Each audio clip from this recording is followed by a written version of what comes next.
Voici l'histoire de l'explorateur Robert Falcon Scott, une tragédie qui s'est terminée de manière tragique lors de son expédition en Antarctique.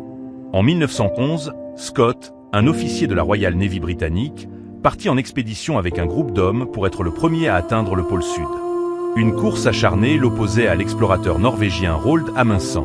Le 17 janvier 1912, Amundsen atteignit le pôle Sud en premier, battant Scott à son objectif.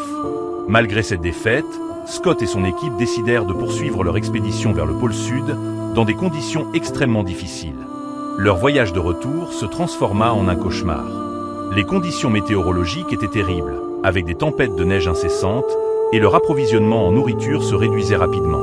Le 19 mars 1912, Scott et ses hommes étaient à seulement 11 000, environ 18 km, de leur dépôt de ravitaillement, mais ils étaient épuisés, affamés et gelés.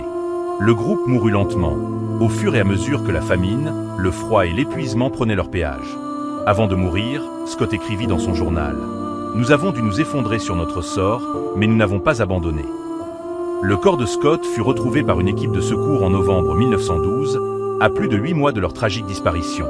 L'histoire de Scott est devenue l'un des récits les plus tragiques et héroïques de l'exploration, mettant en lumière l'acharnement humain face à des conditions extrêmes, mais aussi les conséquences terribles de l'échec.